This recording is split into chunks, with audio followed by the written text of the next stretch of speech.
Happy Wednesday to you. Welcome to Lowcountry Lowdown. I'm Lindsay Hausman. Today is May 15th. This week, May 12th through the 18th, is observed as National Police Week, and today is National Peace Officers Memorial Day. Established in 1962, this week pays special tribute to those in law enforcement who have lost their lives in the line of duty.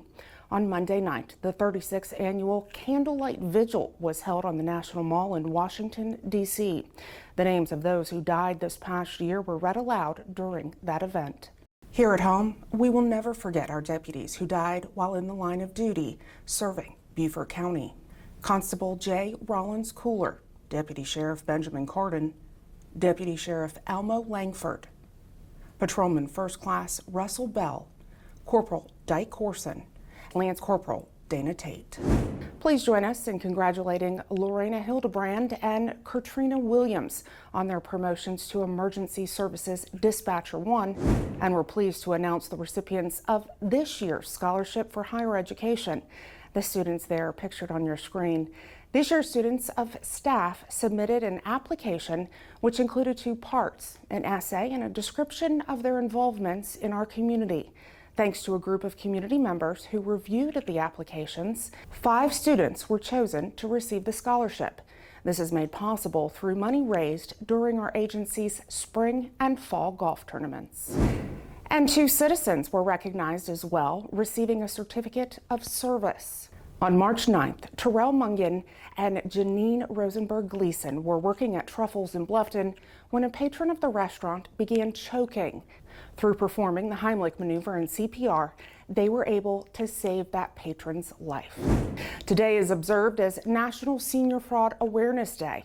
While the 2023 statistics haven't been released yet, in 2022, the FBI's Internet Crime Complaint Center says more than 88,000 complaints of fraud were reported from people 60 and older. These cases resulted in $3.1 billion in losses. And according to the National Council on Aging, the top 5 financial scams targeting older adults include government impersonation scams, sweepstakes and lottery scams, robocalls and phone scams, computer tech support scams, and then the grandparent scam.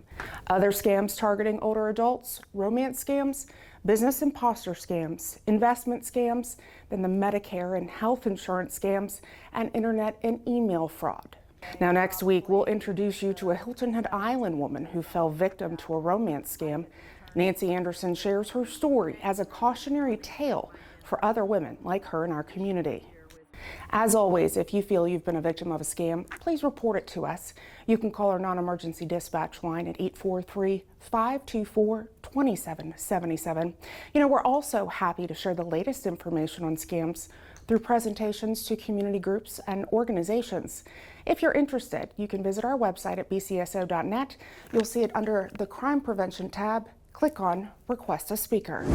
On Friday, the Beaufort County School District hosted its annual Safe School Luncheon. Sheriff P.J. Tanner, as well as other members of our agency, joined other first responders to share information about the support services we provide to the school district. The constitutional carry law was a topic of discussion, as well as the joint trainings among first responders and the school district. In other news, 25-year-old Christopher Copeland remains in custody on drug-related charges.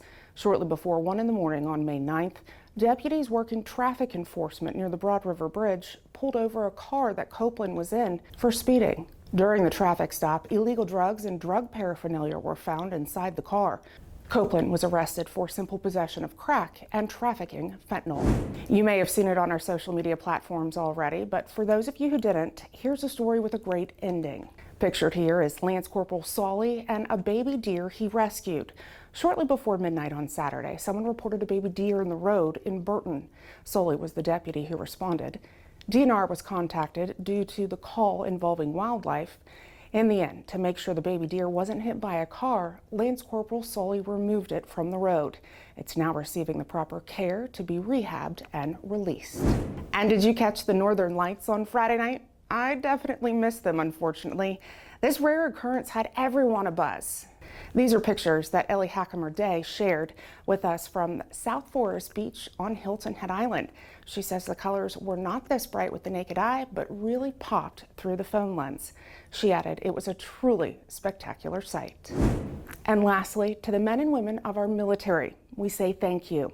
This Saturday, the nation celebrates you as we recognize Armed Forces Day. If you have something that you'd like to know more about or see covered here on Lowcountry Lowdown, feel free to send me an email. That's lindsay.hausman@bcgov.net. Of course, if you haven't already, I encourage you to follow us on all of our digital and social media platforms. It's a great way to stay engaged with us, up to date, and in the know. Thanks for watching this week's episode. We'll see you next week. Stay safe.